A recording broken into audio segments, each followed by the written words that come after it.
Magandang hapon mga kaibigan at maligayang pagdating sa katapusan challenge. Ngayong gabi, susukatin natin ang ilang kaalaman tungkol sa iba't ibang uri ng katapusan. Para sa ating mga manlalaro, mayroon tayong 4 na kategorya at bawat isa ay may kaugnayan sa konsepto ng katapusan. Game na ba kayo? Game na! Para sa ating unang manlalaro, nakilala na pagiging pro player sa Mobile Legends. At pa, si James Reno.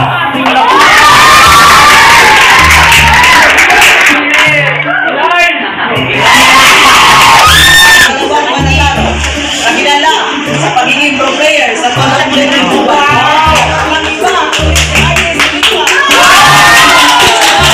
para sa ikatong manlalaro, nakilala sa galing sa paglalaro ng chess. Walang iba, kundi si Kalaor. Kanang gidaot ka sa mas daot pagdungog sa imuha? Wow, bagag si Mod. Sa ikaapat ang manlalaro, nakilala sa paglalaro ng botaniko. Walang iba, kundi si Miao.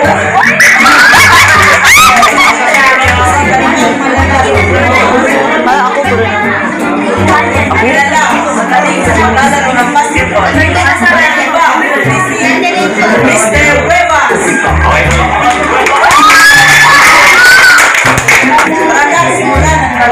Round 1, ano ako? Sa round na ito, bibigyan ko kayo ng description at kayo ang huhula kung anong uri ng kakapusan ito. Bawat tamang sagot ay may 10 puntos. Tumutukoy sa limitado ng pinakapunan yaman. Ano ako? Swipe o taas. Tumpak ganun! Yay!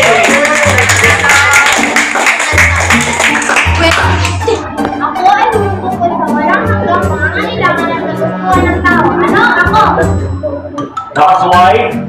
Malagayang pagkaisipan. Hindi ang sagot ay...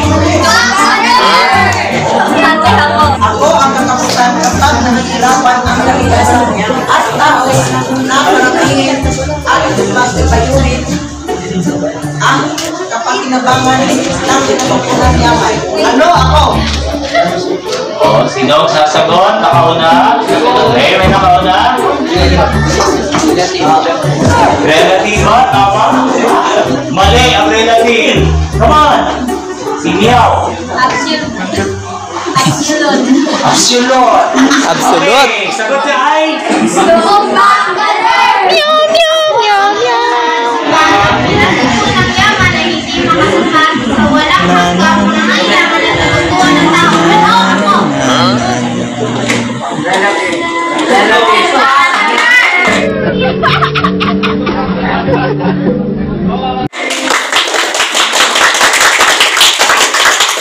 Mali. Ngayon naman, subukan natin ang inyong husay sa pagtukoy kung tama o mali ang mga pahayag. Kung tama, sabihin ang tama. Kung mali, sabihin ang imali at iwasto ang pahayag. Bawat tamang sagot ay may 15 puntos. Ang kakapusan sila ng kalagayan ay nagkakahulugan ng regalo ang kadami ng tao sa isang lugar. Sagot! Sagot. Swipe. Sino nakauna?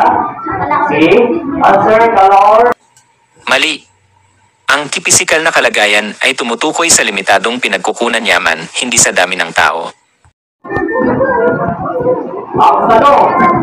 Ang kalagayan pang kaisipan ay sumasalamin sa ideya na ang kapunan ng tao ay walang sagot. Si Miao. Tama! Wala na. Sino kayo mananalo sa game show natin? Siyempre! Rose? Wala na. Iproklama ang nanalo. Ang nanalo ay walang iba kundi si Meow!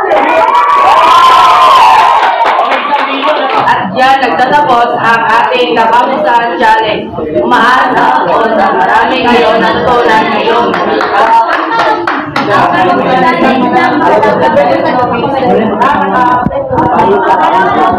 sana'y mas naging malinaw sa inyo ang iba't ibang uri nito.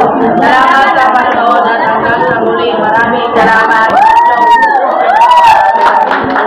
Po tayo ng lugaw ay ng kanin. Naubusan po tayo ng kalan kaya nagluto tayo ng gasol. Ay, gasol, nagluto tayo ng sinaing na lugaw.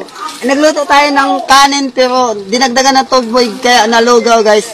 Kaya ito, ang daming tubig na basa. Ito lang yung lugaw. Ay, yung kanin.